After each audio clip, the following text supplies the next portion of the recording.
Welcome, everybody. It's a beautiful Thursday morning here in Houston, and I'm really happy to be able to introduce this fantastic discussion that we're going to lead today. The title of the session is COVID-19 Energy Transitions and the Roles of Energy Sources and New Technologies. And I think one of the themes you're going to hear over and over throughout the discussion today from our fantastic set of speakers is really going to focus on the role of cooperation, how you actually leverage cooperative engagement across a value chain. This is not new to anybody who is familiar with business enterprise, but in many cases it is something that is missing from a lot of the discussions on energy transitions, but it is integral. It's not something that we can do alone. It's something that really does need cooperative approaches, and I think you're going to hear a lot of that today from our speakers. The energy transition, we just finished an election, and I can maybe say finished in air quotes, I don't know.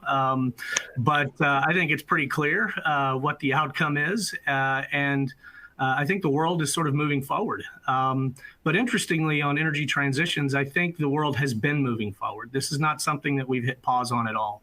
Much of what has been going on has been driven by basic research and development, as well as application of new technologies, largely through the private sector. So an overlay of government policy, of course, can be an accelerant in this space, but without doubt, consumer preferences, investor preferences, and the way firms are behaving now really does indicate that we're in this at 100 miles an hour now. So it's going to be really interesting to hear from our panelists today. I am not going to introduce everybody. I'm simply going to introduce you to Mark Finley, who will be moderating the discussion. Mark will hopefully navigate us through this topic today and leave you with lots of really good questions that you can, of course, through the Q&A function and on 24, the platform we're using here, levy to our panelists who are all looking forward to engaging with you and answering questions and hopefully getting you all engaged in the discussion even more than you already are. So with that, Mark Finley is a fellow in global oil and energy and oil here at the Baker Institute. Long history in energy markets, doesn't really need much introduction. Was with BP, really led the work that was done in the U.S. and globally on the annual energy review, and drove a lot of the work on the annual energy outlook while he was there. And prior to that, he was actually an energy analyst at the CIA. So he brings a really interesting perspective to any discussion on energy, and I think he's going to be a fantastic moderator today. So Mark, with that, I'm going to hand it over to you. Great. Thank you very much, Ken. Yeah, and thanks to all of you for joining us on this Thursday morning or afternoon, evening, depending on where around the world where you're joining us. I'd like to add my thanks as well to our panelists and to Mitsubishi Heavy Industries for co-sponsoring today's webinar. I will give each of our panelists an opportunity to introduce themselves as well, but at a high level, I would just like to note, and just very quickly acknowledge Yoshihiro Shiraiwa is the president of Mitsubishi Heavy Industries in America. Paula Gant is Senior Vice President at GTI and a friend from back in her days in Washington, D.C. And Brian Lloyd is Regional Vice President at Sempra LNG and Sempra Energy. So thanks to all three of you for joining us today. The plan here is that I will offer some brief introductory remarks to frame the conversation. Then each of our panelists will have an opportunity to make some opening remarks. We'll do a brief go around with questions, that I will lead, and then I would invite all of you to put your questions into the Q&A, and I will moderate the conversation. We will go till 15 minutes past the hour today. So, as Ken mentioned, a transition to a more sustainable energy system is rapidly rising up the policy agenda all over the world, including here in the US. There's a growing focus on the concept of net zero emissions. And this is rapidly becoming a focus. And yet it is such a new concept analytically and politically that a lot of the major energy forecasters haven't even had the opportunity to produce outlooks or scenarios that are consistent with a net zero pathway. For example, the International Energy Agency came out with its first net zero scenario in a very rough form just last month. And only a few of the major energy forecasters out there have come out with net zero scenarios. Nonetheless, a number of countries, and here in the United States, cities and states, are lining up behind the net zero concept. And it's not just the rich countries in Europe and in Asia. For example, China recently rolled out a commitment to go net zero by 2060. And it's important to note that these net zero aspirations go well beyond the existing Paris commitments. Moreover, it's important to note that the world currently is not on a trajectory to meet the Paris commitments, or at least it wasn't before COVID. The global pandemic has dramatically reduced economic growth and energy use here in the United States and around the world. The IEA estimates that global energy use this year could decline by 6%, and CO2 emissions from energy use by 8%, with fossil fuels having been disproportionately impacted by the COVID-related shutdowns. Here in the US, so far this year, energy demand is down 8% and CO2 emissions by a massive 13%. So going forward in the energy system, the base of energy demand and CO2 emissions is going to be significantly lower, even as we hopefully continue to move into a recovery. In addition to the raw impact of the pandemic on energy demand and emissions, another dimension of the pandemic's impact is the implications of stimulus spending. Estimates around the world are that upwards of $20 trillion has already been spent or committed for economic stimulus. And there's a growing move to steer those stimulus funds into speeding up the energy transition. Now, so far, the numbers look like several $100 billion, which is huge, small only in comparison to 20 trillion of stimulus spending. Most of that green stimulus has so far been in Europe. But that is a building force. Another dimension is that we see growing risks to the international system from the pandemic. Think about trade and global trade as companies and policymakers look to make supply chains more resilient. And unfortunately, this is also providing an opening for more nationalistic and protectionist policies. The final dimension of the pandemic on this question is whether it results in durable changes in consumer preferences and behaviors. Will people work more at home? Will there be less air travel? Or conversely, will there be more use of personal mobility because people are worried about getting onto the mass transit? A net zero scenario would represent a massive change in the world energy system. To cite just one example, the IEA's net zero scenario that I mentioned earlier shows worldwide oil demand falling by about 30 million barrels a day, or 30% compared with pre-pandemic levels, in the next 10 years alone. Now, it's also fair to say that there's tremendous uncertainty as we approach this transition. First, will it happen at all? Remember, at least pre-COVID, we weren't even on the Paris trajectory, let alone a net zero one. What policies will be implemented? Here in the US, how might a Biden presidency change US prospects? Which technologies will win, or in which combinations? Renewables, efficiency, hydrogen, carbon capture? The winning technologies will have profound implications for the pathway of the energy system. And again, as I mentioned earlier, what might be durable changes be with consumer preferences and behaviors? Now, anybody who tells you they know how this is playing out is making it up. So the question for today is, how do business leaders and policymakers make decisions in the face of such massive uncertainty? What role is there for partnerships between government and industry, between companies themselves? For example, in the oil and gas industry, the OGCI is a cooperative partnership among the major international oil and gas companies to pool resources to fund R&D for carbon capture. How about from between industry and the financial sector? Think of the growing role for ESG investors. So a lot going on. But again, hopefully this tees up the conversation. As the moderator, I get to have fun because I ask the hard questions and leave it to our experts to come up with the answers. So here are my questions. How do we drive a transition in the face of tremendous political and technical uncertainty? Are there known things that we can all agree on that we can anchor our thinking around? What do various stakeholders, policymakers, companies, consumers need from each other? How can we help each other? And what are the main obstacles to progress?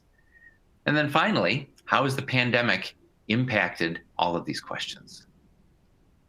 Let me begin. And again, please make note of the Q&A function, as Ken mentioned, on your screen. And we'll look forward to your questions as we get into the conversation. Let me begin with Shiraiwa-san. How do large multinationals like MHI approach the energy transition? How do you invest in the face of uncertainty? And how has the pandemic changed your thinking? Over to you. Okay, thank you, Mark-san. Thank you very much. And good morning, everybody. My name is Yoshihiro Shiraiwa. I am the president of Mitsubishi Heavy Industry America since April this year. Before this assignment, I was in Tokyo, Japan. I joined Mitsubishi Heavy Industry Japan in 1979, soon after my graduation of university. Since then, I have dedicated my business life for only one company, which is a kind of typical and traditional Japanese lifetime employment system. And now let me introduce my company, Mitsubishi Heavy Industry America, briefly. MHIA is 100% subsidiary of Mitsubishi Heavy Industry, and it represents all MHI group companies in North America. In North America, we have about 10,000 employees and 66 consolidated companies with $6.2 billion revenue last year. And MHIA headquarters is located in Houston since 2016, when we relocated it from New York. And most of my career in MHI is for power generation business, in particular, sales and marketing of turbo machineries, and engineering, procurement, and construction projects in global market. So I have always been interested in energy-related topics, and it is my great honor and pleasure to participate in today's event as a panelist. Now I'd like to mention 3 points which Mark-san raised. So number one, MHI's approach to the energy transition. Last month, Mitsubishi Heavy Industry announced our mid-term business plan, and MHI placed energy transition as our core business strategy. This was a shift for us, considering a high demand from the society and our customer and our technical capability in providing solution. We aim to make carbon neutrality a reality by working together with stakeholders and combining our wide range of products and technologies. Some example of our efforts are improving the fuel efficiency of turbo machineries for power generation, and carbon capture technology, and hydrogen-related solutions from the upstream to the downstream. And secondly, MHI's approach to invest in the face of uncertainty. MHI, as a tech company, we are continuing to invest in our in-house research and development activities in accordance with our own program. In addition, given the current uncertainty, we are also strengthening our efforts to collaborate with various partners. In particular, MHI works with government and research institutes, universities, and so on, to develop technical solutions prior to the commercialization. For example, in the United States, we are participating in a DOE project called H2 at Scale in Texas. H2 at Scale intends to show that renewable hydrogen can be a cost-effective fuel for multiple end-use applications. The multi-year project includes 10 companies in industries ranging from oil and gas and industrial to automotive and academic. Today's panelist, Paula-san from GTI and Brian-san from Sempla. Those two entities are the main participants for the project. Also, University of Texas Austin is taking an important role in the project. And in Japan, Yokohama, Mitsubishi Heavy Industries established a hard tech hub on the site of a former shipyard to strengthen cooperation in new technology development. This is a space for venture firms, manufacturing companies, local governments, and educational institutes to come together to generate and realize innovative ideas in hardware technology. And I come back to the United States again in Utah. Our group company, Mitsubishi Power America, has partnered with Magnum Development to create the world's largest renewable energy storage project. That means that store the green hydrogen at the Salt Dome, which will deploy technology and strategy that are essential to realize a decarbonized future for the power grid in the Western United States. And thirdly, how the pandemic has impacted MHI thinking. COVID-19 has hit the industry harshly, and some of the industries are facing serious financial challenges. And it is not certain how soon and how we can recover from current economic downturn. Under circumstance, government's green policy to support the industry for its recovery is a very smart option. It will not only support the economy, but also stimulate the energy transition, and it will support people's well-being. Another point is COVID-19 revealed the issue of supply chain. At the start of the pandemic, essential supplies such as face covering, masks, were out of stock. We all realized how reliant we were to only a few countries. This primarily happened for commoditized products. And it seems to me that simulation is occurring in the electric power industry, especially PV and batteries. To combat that issue, it is said that there is a trend of bringing the supply chain back into its own country and not relying on the globalization. From my point of view, this mindset is alarming. It is not good. For energy transition, developing a new cutting-edge technology should be prioritized, and we should not be too much reliant on cheap commoditized products. International cooperation may be likely the key for its success. A global cooperation to develop innovative technology will lay the ground of avoiding future stress in the supply chain. And lastly, we know that the path to the carbon neutral world won't come easily for many industry sectors. and we are prepared to harness our manufacturing and technological expertise to continue to deliver solutions to our customers. Thank you very much.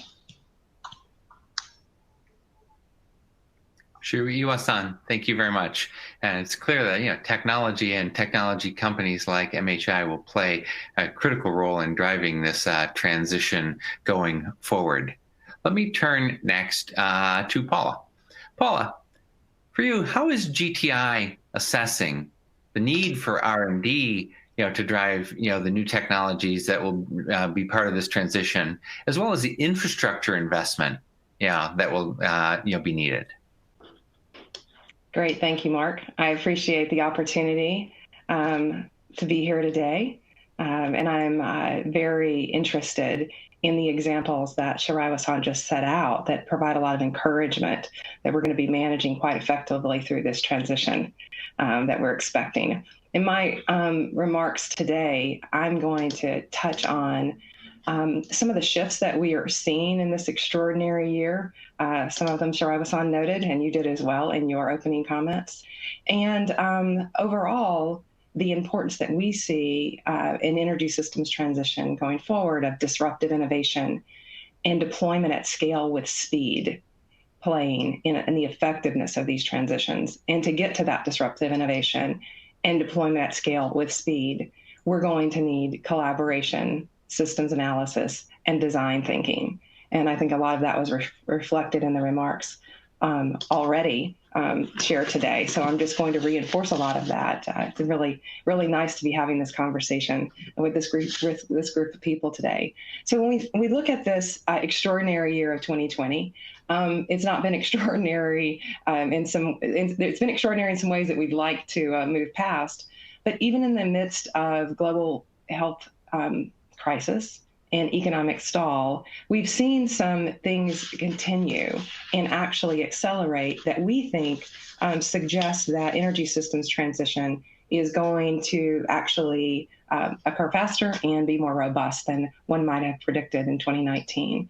One of the things that we've observed is that dialing back to Paris Agreement, there was a lot of focus on government action around decarbonization. And by the time we got to Marrakesh 2 years later, the intention had focused on the private sector and private investment groups forming and private action. And that's really ramped up. And even this year, we've seen an acceleration of corporate commitments around, as you noted, some sort of net zero goal by mid-century. Mark, and that's quite extraordinary in this year of a lot of uncertainty. By the end of 2019, the World Resources Institute had noted that more than 280 companies with an aggregate market capitalization of $9 trillion globally had set Scope 3 targets under the UN Science-Based Targets initiatives that were quite robust and quite ambitious. And then we've seen over the course of 2020, many companies here in the U.S., integrated utilities like Duke Energy, Dominion Energy, Southern Company, have set out net zero targets by mid-century across all of their operations. We've seen some of the world's largest oil companies like Shell and Total set goals of reaching net zero carbon emissions. Again, as you noted this trend, Mark, and BP committing to cut output of emissions by 40% and increase investment in clean energy tenfold. So it's quite extraordinary. While companies outside of the energy space have, like Google, have committed to operate carbon-free by 2030. And Microsoft had set a goal of net zero by 2030 as well. And then interestingly, Tesla is making moves that look like it wants to become an energy company. So that brings us to the next shift that we're seeing, and that's disruptive innovation. As these companies implement on their pledges, they are increasingly focusing on innovation in technologies, processes, and business models. And they are increasingly adopting approaches that are open in form for innovation, are tuned to short time cycles, experiment, learn, maybe you fail, you learn from that, you repeat, and accelerating to scale faster. Combined with the investments we're seeing globally in clean technology innovation more broadly, and tremendous advances in artificial intelligence, machine learning, data analytics, and the like, we can expect that the investments that are being made are going to create pervasive and persistent disruptive changes to energy systems. And this is going to be among the current entrants, as well as new innovators and entrants disrupting traditional models. As all of those forces come to play, we see the role of collaboration and design thinking centered on the people that these systems need to serve are going to be key to our success. So lots of disruptive technologies, lots of interested parties that want to contribute to transition. So we think it's vital that we ensure that we're finding ways to create aggregations of that interest and learn from one another and de-risk experimentation in collaboratives. And happy to talk about that more as our panel progresses. The third shift that we've observed this year is that as governments around the globe struggle with the economic stall related to this pandemic, that $11 trillion have been announced in stimulus funding. This is outside of the United States. And in each of those, there is some dedication of the green transitions as vital to maintaining the competitiveness of trade-exposed industries, generating new areas of competitiveness, and stimulating local economies by providing the next base for well-paying middle-class jobs in these communities. Just last month, the International Energy Agency released its 2020 Energy Technology RD&D budgets analysis, and noting that for IEA members, these are sort of OECD countries, budgets increased by 6% from 2019, even in spite of the pandemic. And about 95% of those budgets are being invested in low carbon energy technologies. And this is where we're seeing the greatest increase in that spending is for hydrogen and fuel cells, a 21% year-over-year increase. But there are concerns that within that, the United States is not keeping pace. Research released by Columbia University and ITIF recently, led by Dr. Varun Sivaraman and Dr. Julio Friedman of Columbia University, shows that U.S. government investments in energy innovation, which are a little bit less than $9 billion a year, or 1/10 of our defense R&D spending, are lagging behind the trend of other countries. So to meet the innovation required for transition and for us to remain competitive globally, we need to ramp up our R&D spending to $25 billion by 2025. Vice President Biden-elect's energy plan goes beyond those estimates to commit $400 billion over 10 years to clean energy and innovation.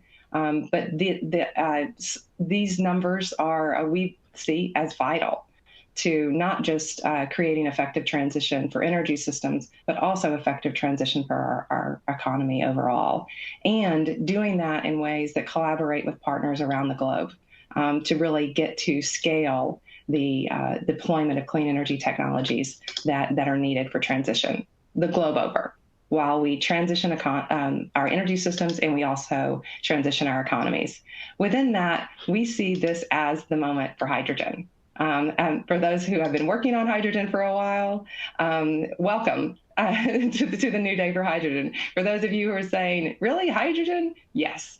We agree with estimates like Goldman Sachs that estimate that clean hydrogen has the potential to decarbonize roughly 45% of the world's anthropogenic greenhouse gas emissions. And this is particularly valuable in hard to decarbonize sectors like long-haul transportation, industrial processes, heating, and for long-term storage of power, as Shirai Wasson referred to with this large-scale storage of hydrogen. So we think this is a moment for hydrogen. Governments are betting big on hydrogen. We're also seeing companies in industrial gas like Air Products, Air Liquide, Linde, making commitments to build large-scale hydrogen facilities or invest in the transition as well to green hydrogen. And we see hydrogen playing a particularly leading role well through mid-century as we look at the increasingly integrated way that all of these low carbon gases and fuels are going to need to operate, and in a way we believe that is going to leverage existing infrastructure, particularly when it comes to low carbon transitions for gas, in North America in particular, we have an incredibly pervasive gas transmission and distribution and storage infrastructure. And we're very curious at the Gas Technology Institute about how that infrastructure is going to be transitioned to meet the needs of a low to no carbon economy by mid-century. We have a lot of our work organized in that in our Hydrogen Technology Center. Be happy to talk some more about that as the conversation progresses today, Mark. And I would just like to close out by saying, as we think about creating this integrated energy system of the future that's low carbon and low cost, we're very much looking for partners. We think that nothing is going to be accomplished as a solo act, that collaboration is required. And we're really excited to be on our way. Thanks, Mark. Great. Thank you very much, Paula. I appreciate the GTI perspective and look forward to learning more about that. Let me turn next to Brian. Brian, for you and for Sempra, I mean, I'd be interested in your views on, what do you think the transition will look like here in the United States? And how might it differ between states, for example, between the experience in California or Texas? And moreover, what would it mean for America's global energy presence? Well, thanks, Mark. And yes, I'm Brian Lloyd, Regional Vice President for External Affairs for Sempra LNG. For those of you who don't know Sempra, we're an interesting company. We have really, you can think of us in two buckets. We have domestic U.S. utilities, two in California, Southern California Gas Company, the nation's largest natural gas distribution utility, serving 20 million customers. So California, think Los Angeles down to San Diego, and pretty much all of that is Southern California Gas customers. We also own San Diego Gas and Electric, the third largest utility in the state, serving electric and gas service in the San Diego and surrounding area. And then a couple years ago, we bought the largest transmission and distribution utility here in Texas, Encore Electric Delivery.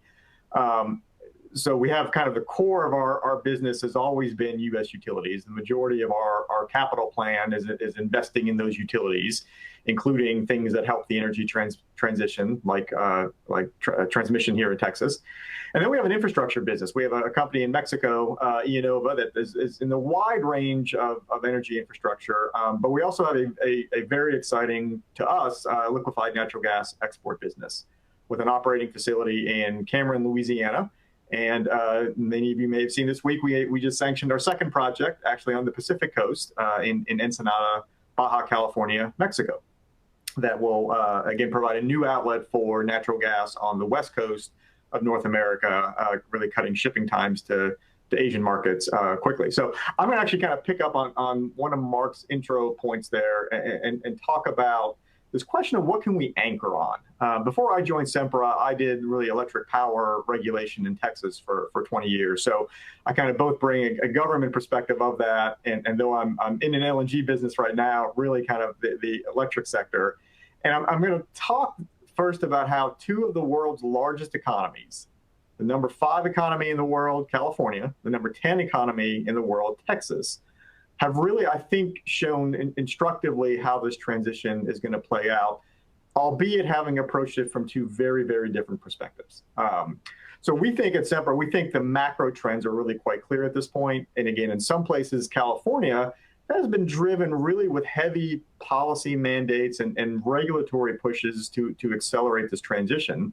Then you have a place like Texas, which has been much more market-driven. Certainly, it's an overlay of federal tax policy, sort of soft policy in the way I think of it, as opposed to heavy kind of command and control and regulatory-heavy structures. And then in other states around the country, you have sort of a mix of those two. You have, on the power sector, kind of a regulatory planning process, but increasingly, to Paula's point, what you're seeing is utilities come in really with plans to accelerate this transition, frankly, because the market has taken over the development of the lowest cost resources, which in many places are now wind and solar. And so, I'm going to kind of hit maybe 6 key points here. I think the key question on what to anchor on is that power grids in the developed world and increasingly in the developing world are really going to lead this energy transition. They're going to adopt more and more renewables. They're going to adopt more and more lower carbon resources. And the higher carbon resources, particularly coal-fired generation and oil-fired generation, are going to continue to be retired. Whether by mandate or whether by market incentive, That's, I think, the reality that power markets are facing around the globe. Secondly, and I think I think California and Texas have shown this, there's no one policy framework necessary to get you there. You can achieve that in a variety of different ways. Now, there's consequences to each choice as well. But just by way of comparison, I think this is really interesting. In 2005, we go back 15 years, California's in-state generation was 48% natural gas. Texas's was 45%. In 2005, California had about 2% wind and solar. Texas had about 1%. The main difference between those two then was the coal base that Texas had. 40% of the power grid supply in Texas for 15 years ago was coal. So we come to today, and where are we? Well, California's in-state generation is 43% natural gas. So only down 5% from what it was 15 years ago. Texas's has actually gone up. Now, that's happened at the same time where both states now have about a quarter of their electricity supply in renewable energy, in wind and solar in particular. Texas's coal-fired generation this year is going to probably be less than half of what it was 15 years ago. You put this another way. In 2020, Texas's electricity system is going to be about 35% carbon-free. And if you exclude large hydro, which kind of predated this transition in California, California's is going to be about 37% carbon-free when you look at their in-state sources of electricity. And so that, to me, that's really fascinating to think about. You've got 15 years where California has adopted very aggressive policy on cap and trade, renewable mandates, and other things, and Texas did not, and we've largely landed at the exact same point. I think the third point, and I think what those numbers show, is you're going to continue to have natural gas. And I think our view is very much natural gas is in many ways more than the transition fuel. It is a necessary enabler of more and more deployment of renewable energy. Again, both states, 45% of the electricity this year is natural gas. And it really has, I think we've seen this year in California, it really does provide a critical long duration backup or storage, whatever term you want to use, for a system that is more and more intermittent or variable energy with wind and solar. And I think if you don't have natural gas as a robust part of the system, I think power markets are going to struggle to get to higher and higher levels of penetration. I think with that, our view is natural gas is provided and will continue to provide some of the quickest climate wins around the globe. Between 2006 and 2018, 4.5 gigatons of CO2 reductions occurred in the U.S. power sector. 60% of that was coal to gas switching. 40% of that was switching to renewables. So they really do kind of work together, and I think that is instructive for as we think about how this transition will work worldwide as well.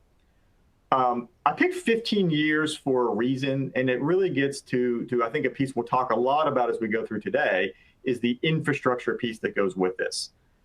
Likely, President-elect Biden's goal is a net zero power grid by 2035, 15 years from now, as opposed to 15 years ago. In Texas, we actually started our infrastructure plan to build out the transmission grid to accommodate large amounts of wind power initially, and now solar power from West Texas in 2005. That's when the legislation was passed. So 15 years to get all of those lines built, to get the regulatory process done, to get the wind installed in the state and generating $7 billion in transmission investment, now over 25 gigawatts of renewable energy in the state, and we're at 25%. Okay, and so the infrastructure is not only a necessary part of this, but I think this also speaks to the pace of the transition and the reality of that infrastructure need. And then finally, what I'd say is I think the power sector, at this point, that's the easy part. When we talk about the transmission sector and we talk about the emissions that are increasingly the largest source of carbon emissions in many, many markets around the world, Paula mentioned things like heavy-duty transportation, hard-to-electrify sectors. Places where hydrogen, I think we agree, very much is likely to play a role, but the infrastructure point, the time for the transition, all of those things apply, I think, all the more even there. So I think that's, in our view, kind of where we get to our LNG business. And I think this is an important point. We don't say that LNG is an important part of the global energy transition because we happen to have an LNG business and we want to justify that. We have an LNG business because we think it is critical for accelerating the global energy transition around the globe for all the reasons that I've talked about. And in this discussion, we cannot lose sight of the fact that two very critical points. 90% of the world's electricity demand through now to 2040 and 2050 is going to be in the developed. And many people in the developing world, 6 billion of them still today, do not have access to modern cooking fuels. They use wood. In some places, they use animal dung. This is very labor intensive, where moms spend their day hauling wood and hauling water to cook in. There are 860 million people without access to electricity. And we cannot, in this transition, say, I'm sorry, you guys came late to the game. It is fair, it is right, and it is just, and it is good to bring modern energy to those sources. We think LNG will be an important part of that. And as I said, we think LNG enables this trend toward more and more electrification, more and more power grid deployment around the globe, and is critical. The global trade in LNG, in our view, solves a fundamental imbalance between the availability of lower carbon fuels in the places where energy demand is growing the fastest, and the parts of the world where lower carbon fossil fuel production has grown the fastest, but demand is generally flat. Now, does that mean the rest of the world won't add renewables? Absolutely not. They're going to add a ton of them. We're excited about the rest of the world following what the US, parts of Europe, parts of China have done in rapidly accelerating renewable energy. But they're going to need quick start, fast responding backup to have this be a reliable transition. And again, we think natural gas is an important part of that. Because honestly, if we don't provide access to the world to this fuel, our firm belief is that the choice is going to be to continue to modernize these economies and bring modern energy to people. And that may mean using domestic coal supplies instead. That may mean continuing to use biomass. And not just the climate issue, but the real impact of health issues on people around the globe get impacted by that. So I'll stop there. Again, I think I'm excited for this conversation because I really think as we think about transportation transformation, hard to electrify, the development of a hydrogen economy, we really do think the power sector transformation has been sort of the key template for how you're going to achieve that. Great, Brian. Thank you very much. I appreciate it. We're starting to get a few questions in, and I would encourage those of you who are joining us online, to continue to do so. And while I give you time to add a few more questions to the queue, I'd like to start by posing a couple, just in a round robin format, for our panelists. Several of you already mentioned the importance of collaboration, and I'd like to dig more deeply into that as we look to try to accelerate this transition. I mean, what exactly, what kinds of partnerships should we be looking for? What kind of are examples that you can point to from your own experiences of things that have worked, both in terms of public-public, public-private, et cetera? So I would invite the panelists to jump in. Whatever order makes you happy.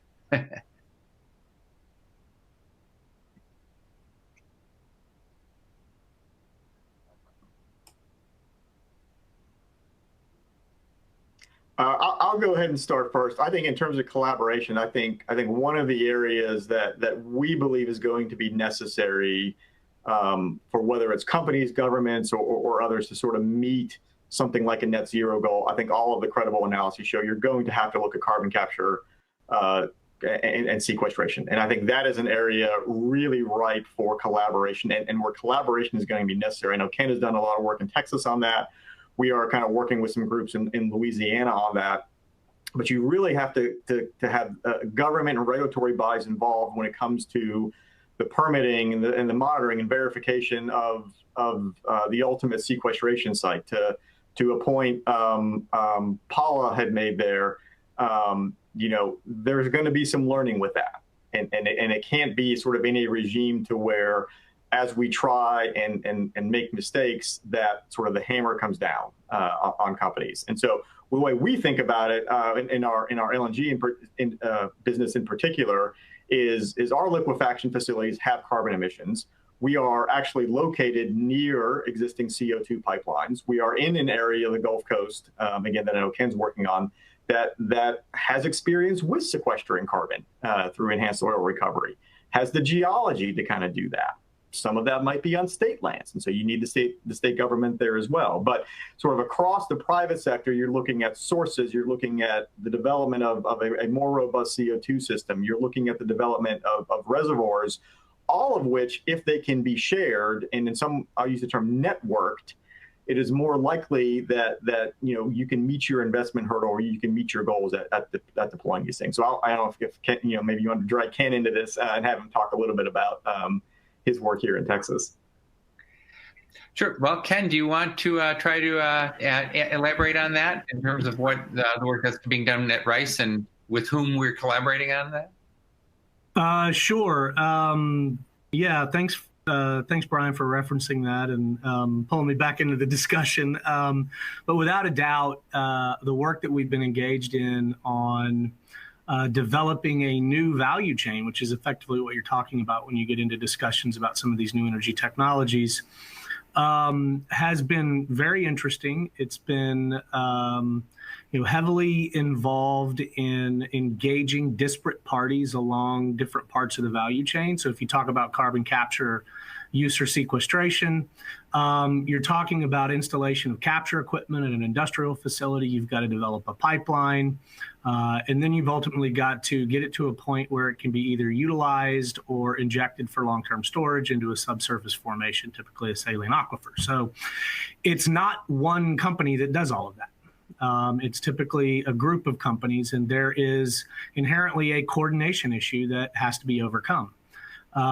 In many cases with new energy technologies, there may be pre-existing regulatory architectures that are not conducive to seeing those new technologies really take off. And that's where you can sort of fall into the black hole or the valley of death, if you will, for new energy technologies. And so really engaging across the entire value chain, getting all of the disparate actors engaged on a similar sort of discussion to understand what has to happen, where the policy hurdles are, and what ultimately can be done to clear those so that things can move forward is really what we've been working on. So this applies to a lot of things. If you go back 20 years, it applied to the growth of wind energy, actually.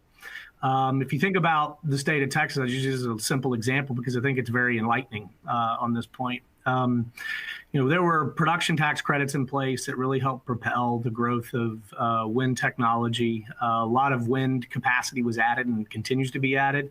But the state of Texas has over a quarter of the nation's wind capacity, which is something a lot of people don't realize, right? But it's massive here, but there's a really important enabler that has occurred over the last decade. Back in 2005, the idea of the competitive renewable energy zones, the CREZ, was introduced.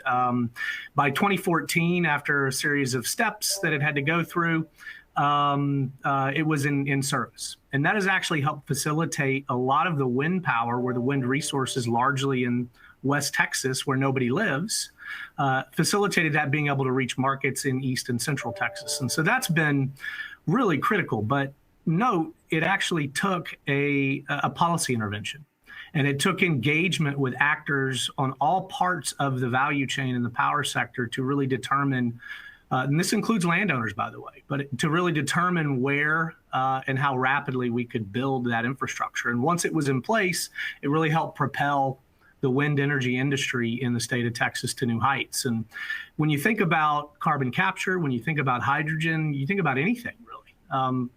There's a parallel there. And so we've been sort of leveraging that lesson. As a matter of fact, for those of you who are interested, just this week, a couple of our fellows published a new paper on the CREZ and the history of the CREZ and how all those collaborations led ultimately to its construction and beneficial use.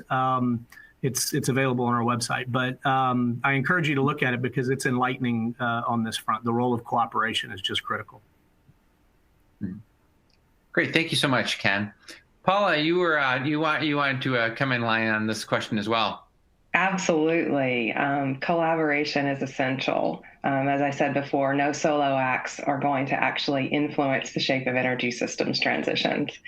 And at GTI, one of the things that there's a couple of ways we think about this. One, there's the DOE ecosystem, the federal innovation ecosystem, which provides just a multitude of opportunities for public-private sector collaboration, whether it's through individual DOE labs or regional technology centers, energy frontier centers. There's just an amazing array of opportunities out there that I draw people's attention to, because they create, these collaborations create efficiency with experimentation. And at GTI, one of the things that we focus on is consortia, which bring private sector parties together around a particular challenge to invest in and developing and demonstrating and commercializing certain technologies, and in doing so, making key stakeholders a part of the process. So, for example, having regulators participate as observers, because one of the key things in this is sort of just extends on Ken's remarks just now, is having policymakers aware of technologies before they come to market and we're trying to get them approved, right?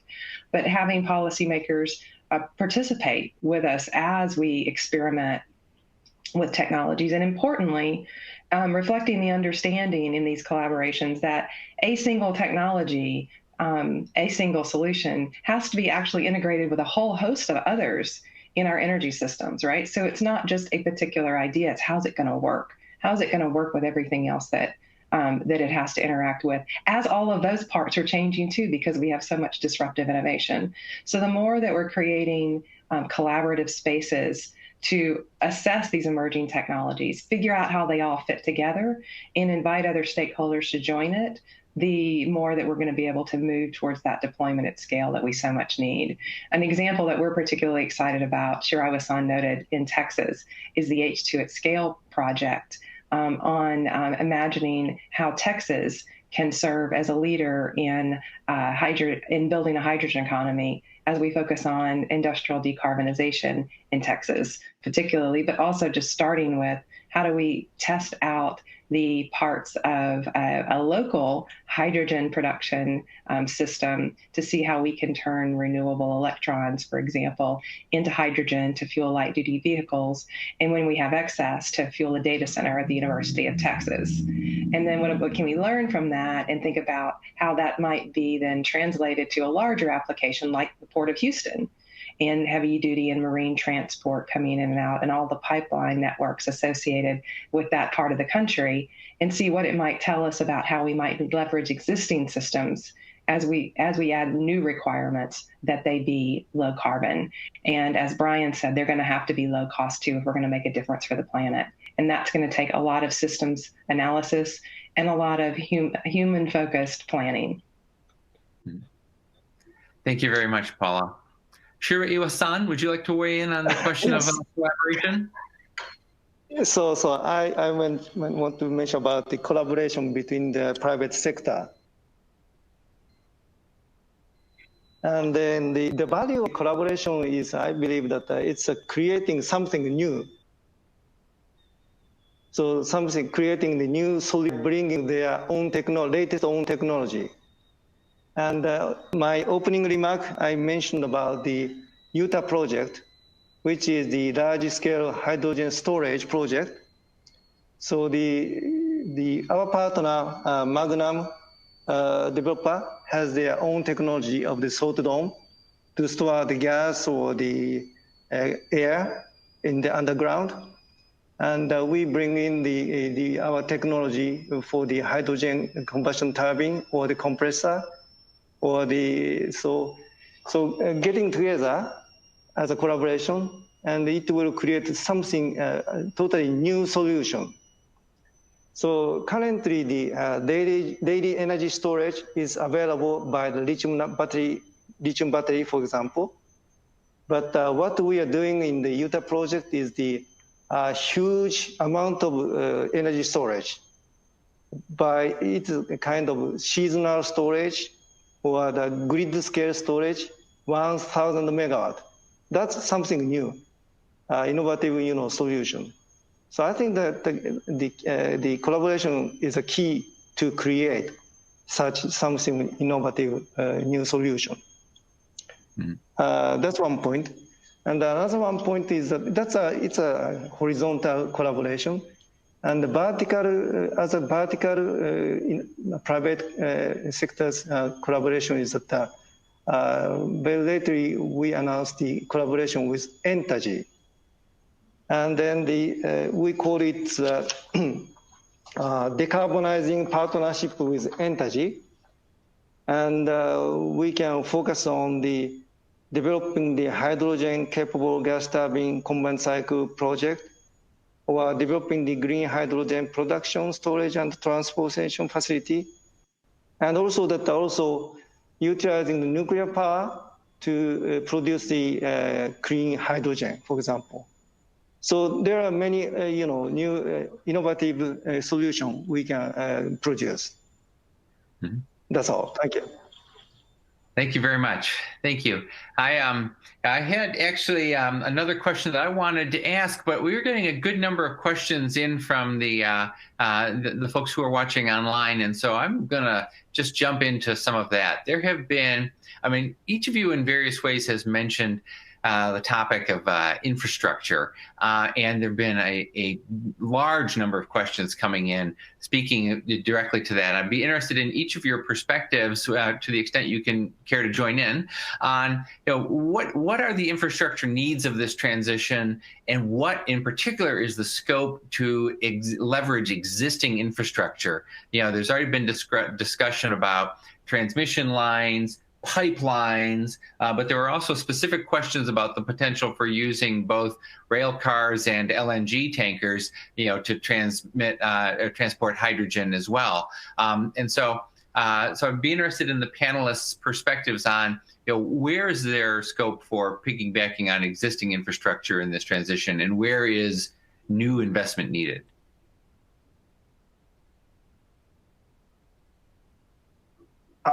I'll start again and maybe kind of take the first stab at that question. I think, we're a company, sort of the two LNG projects that I mentioned, our one in Louisiana and our one in Baja California, are actually repurposed. They were built as import terminals when we were offshore. The U.S. and North America was running out of natural gas. And so, we and other companies have taken advantage of some of that existing infrastructure as brownfield sites, everything from storage tanks to jetties and the like, and that's helped these become some of the lowest cost adds in the world. And so, there's a policy debate out there about, sort of this big question of, should the world or companies continue to invest in this type of infrastructure out of fear that it would be stranded down the road? I think that's really a short-sighted view, and I think it ignores the creativity of companies looking at existing assets.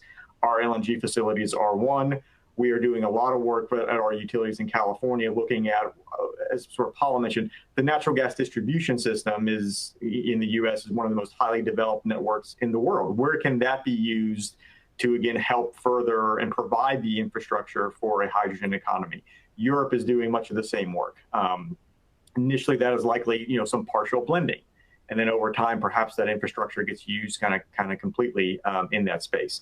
I'll say, I think one of the other trends we haven't really touched on here, but I think it is true both domestically here in the U.S. as well as globally, that the other thing that's happening simultaneously with what we're discussing is both the energy transition as the developing world is moving toward modern energy, is also urbanization. And that is true kind of everywhere. Ken sort of mentioned what we had in Texas was this wealth of renewable resources in West Texas where nobody lives. All the demand is on the eastern side of the state, and you have to connect that in a lot of ways. LNG infrastructure, I think, is sort of the same point, is where do we have the low carbon fossil fuel resource that's produced among the cheapest in the world? Well, it's North America. Where is the demand growing? It's not North America, it's other parts of the world. And so looking at getting some new investments in places to kind of bring in that new infrastructure, whether that's transmission, whether that's natural gas infrastructure, and the like. So that's sort of my stab on kind of where that is. And I think it is, for decades to come, is going to be a mix of, as Mark said, sort of this need for new infrastructure, particularly on the electric side, as electrification is I think, a trend that we don't think is going to reverse, but also this broader question of energy access. Mark, I'll jump in here. Infrastructure, yes, we need it. when we say infrastructure, what do we mean by that? It basically, simply, I think of it as it's the stuff that allows us to have energy where we need it, when we need it, right? It provides the affordability, reliability, resilience, all of those things. And what it means to you depends on where you sit. Energy systems, actually, we talk about them as if they're like these national or global phenomena, but they're actually local. They're a product of local decisions that are made that need to meet the needs of a local economy and a local community. And depending on where you're starting from, infrastructure is going to mean something different. So, for example, here in North America and across much of Europe, we have very pervasive gas system infrastructure, pipelines and above ground and below ground storage and peak shaving and all sorts of other things that allow us to have natural gas molecules where we need them, when we need them, with a high degree of reliability and affordability and safety. So we're very curious and have research underway to understand what is the impacts of beginning to move increasingly low carbon molecules through that infrastructure, so that infrastructure is able to transition over the coming decades to eventually no carbon molecules. And we have a great deal of research underway in our Hydrogen Technology Center with partners here in the United States as well as in Europe answering those questions. And that's absolutely vital to the communities that have already paid to build that infrastructure across these countries, in making sure that we're getting the value out of that. However, as Brian has noted, if you go to other parts of the world where you don't have already existing pipeline infrastructure or even electric transmission lines, we're going to need to approach infrastructure from a different perspective, but we're still going to need to figure out what is the system that's going to meet the needs of that economy, and be open to all of the technological solutions that are suggest different answers than the ones that we found here in North America or in other parts of the developing world. I guess I would add on top of that, I mean, one of the questions, especially in more mature places like here in the United States and potentially Europe, more densely populated areas, increasingly, I think one of the questions is going to be public acceptability of infrastructure as well. And obviously, if you can piggyback on existing infrastructure, that helps to streamline a big part of that dilemma or challenge as well. And Max, I want to mention one thing. May I? Yes, please. So I personally think that we should not make the existing infrastructure as a stranded asset. And for example, that there are many gas turbine generating set, but because of it will emit the CO2, and because of the increase of the renewable energy, it could be stranded. But the gas, such turbo generating set is necessary to supplement the renewable energy power generation, because the renewable energy has the nature of the intermittency. And in order to stabilize the grid system, the turbo generator set is important. So our idea is that converting the existing gas plant to the capable of burning the hydrogen. And such attempt is already underway in Europe, in Netherlands. Big gas turbine combined cycle is going to be converted to the hydrogen firing, gas turbine combined cycle. So anyway, don't make the existing asset stranded. That's also important concept. Thank you. Right. Thank you. Thank you very much. Another thread of questions that have come in, and I guess I shouldn't be surprised by this, being that it's being hosted in a university format setting. There have been a significant number of questions coming in around the skill sets of employees needed by companies to drive the energy transition, and where might it have similarities and differences with the skill set of the traditional oil and gas and fossil fuel industries. Or what kind of retraining or repurposing is needed. And so I'd be especially interested, Shiraiwa-san and Brian, in your perspectives from a corporate perspective, as you formulate your strategy, how do you think about the personnel needs and the skill sets that are needed for the energy transition versus the fossil fuel legacy programs? Oh, difficult question. So you're asking to Paula-san or myself? I'll jump in really quickly because this is a thing that when I think about this question, I think about all of what the oil and gas industry has brought to energy systems for so many decades, and that's taking very complex challenges and breaking them down into questions and working through them. this is just the next series of questions. This is just the next challenge. And I think the talent and skill in the oil and gas industry is applying itself in many ways already to this, and is going to add quite a lot to this transition. And I think we need to make sure that we're pulling that thread through in our local communities around the country, as well as in our efforts with our international partners to develop those skills around as economies transition around the globe. Thank you, Paula. Brian or Shira Iwasan, would you like to join in on this question as well? Maybe my answer is a little bit different, but to your, my comment is not straight to your question. But I think that, for example, oil and gas, the main field of the business will be shifted to the developing countries. And the developing countries need more oil and gas for the decades coming.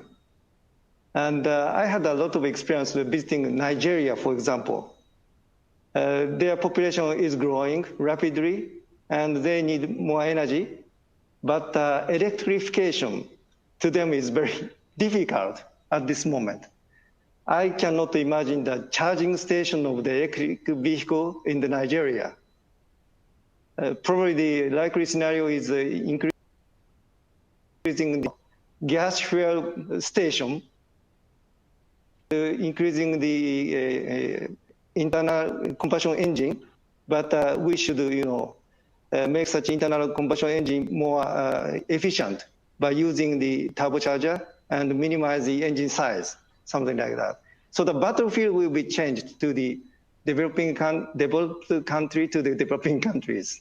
That's my idea of the oil and gas industry. Thank you. Thank you. Thank you very much. I'll just pause for 1 second in case Brian wants to jump in.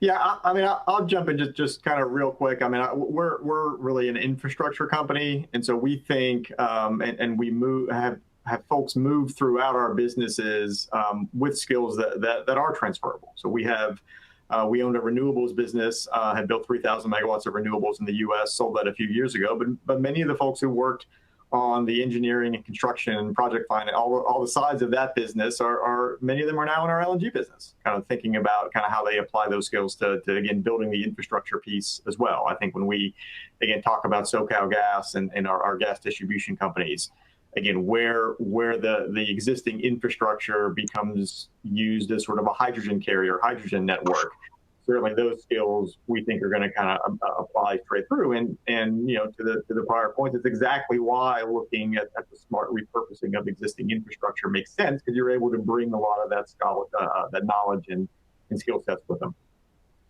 All right. Thank you. I would also know, as someone who's classically trained as an economist, one thing that I've observed is that, it's the skill set within the legacy oil and gas and fossil fuels industry is also changing, as it is in companies around the world. And increasingly, it's around something that Paula already mentioned, which is around big data and big data analytics. And those skills, are not only going to be needed to drive the energy transition, increasingly they're going to be needed in the legacy systems as well. And for those of you who are interested in learning more about the changing HR challenges for the energy system, you may be interested to know that we talked about that at the Baker Institute's annual Energy Summit with Gretchen Watkins, among others, and you can find that on the Baker Institute's website as well. So we are about 5 minutes out. So I want to give each of our panelists a chance to offer some concluding remarks, and I would like to just couch one final sneaky question into that, which is, what specific technologies excite you, in terms of the prospects for this energy transition? So I'd invite each of you to roll that thought into any other concluding remarks that you would like to offer at this point. Why don't we go, start, Brian, I see that you were, last up on last time, so I'm going to give you the chance to go first off this time, if you don't mind. Yeah, sure. I'm going to come back to hydrogen, because I saw some questions in the chat there about blue hydrogen, and is given the relative current cost advantage of that, kind of how do people think of that? And I'm gonna close by going back to where I opened. I think the transition that we've seen in power grids in the U.S. and in places like Texas and California is we have progressively lower and lower carbon electrons going through that system. And I think when we think about both natural gas today and the development of a hydrogen economy, again, I think that's a very instructive sort of way to think about how that transition is likely to occur.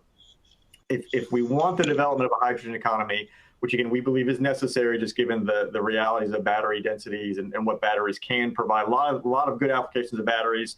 We think those are going to grow as well. But when you think about heavy duty trucking, you think about longer duration storage needs, hydrogen really does meet all of that in a zero carbon kind of way. But to get there, if we want that development, the best way to develop a market is have the low cost sources come in and lead the development of that infrastructure.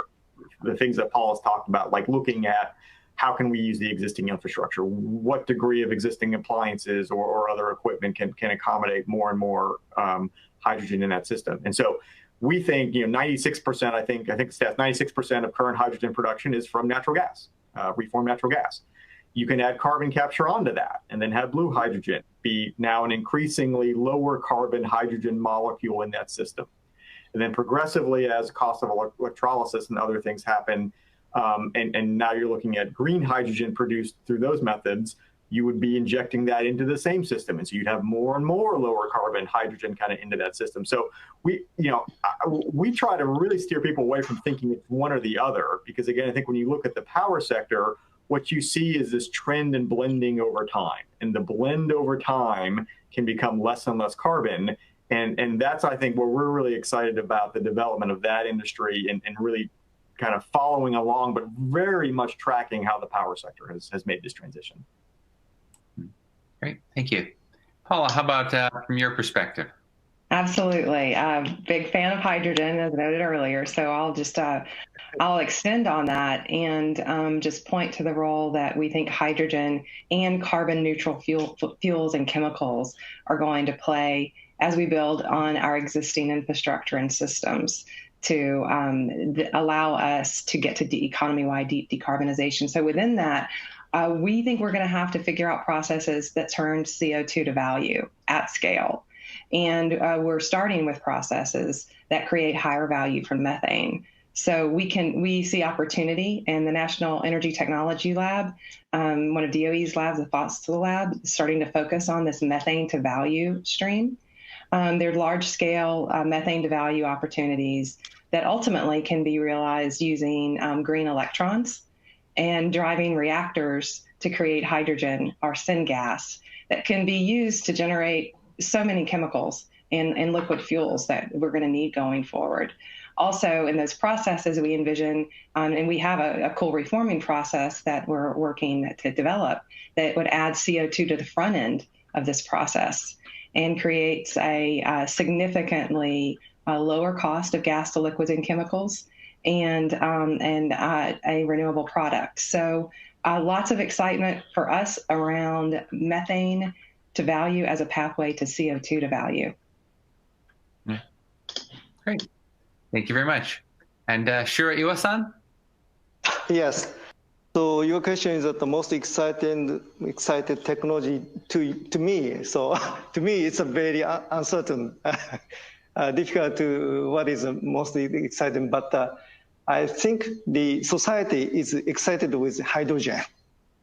So our company is, working hard for the total hydrogen supply chain, production, transportation, and the demand side.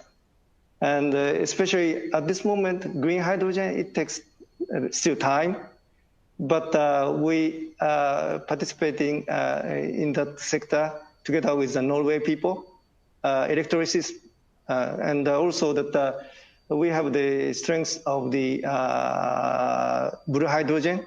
We have the CO2 capture technology together with steam reforming. So, and also we have the compressor to compact the hydrogen for the transportation. And then also the storage technology, as I mentioned, and also demand side is gas turbine. So hydrogen is very excited for the future. But I don't want to forget the usage of the nuclear. And in Japan, as a CO2-free energy, the startup of the nuclear power plant is a very important, challenge. And also the development of the next generation reactors is also the topic which involve the international cooperation. So I'm also very excited about the nuclear energy as well. Thank you. Great. Well, thank you. Thanks to all of you for your perspectives, and I'm glad that you brought up nuclear power, something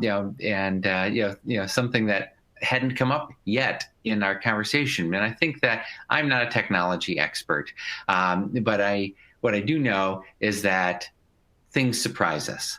That human ingenuity and creativity can come up when it's unleashed and properly given the incentives with surprising answers. As someone who grew up in a U.S. energy system that 20 years ago, where the conventional wisdom was, as Brian said, build a lot of LNG import terminals, only to have that whole system turned on its head by the combination of horizontal drilling and hydraulic fracturing, that these unexpected solutions come to play. And so I think, for me, as a market analyst and thinker, is to try to keep an open mind and to think about how where those surprises might come from. We've talked about the technology options. We've talked about the human challenges of this today, and I think that that's actually a good place to end it, because frankly, this is an exciting time in the energy space, and more broadly, because we are embarking on this transition. And what's going to drive it is the people on this call. And I don't just mean the panelists, although their perspectives are awesome, but I mean all of us, all of you. So thank you for joining us today. We hope that you found this to be a useful addition to the conversation on the energy transition, and stay tuned to additional work by the Baker Institute. I'd also like to end up by thanking the panelists, and in particular Mitsubishi Heavy Industries for co-sponsoring today's event. Hope you all have a good day, and next week in the US, a happy Thanksgiving.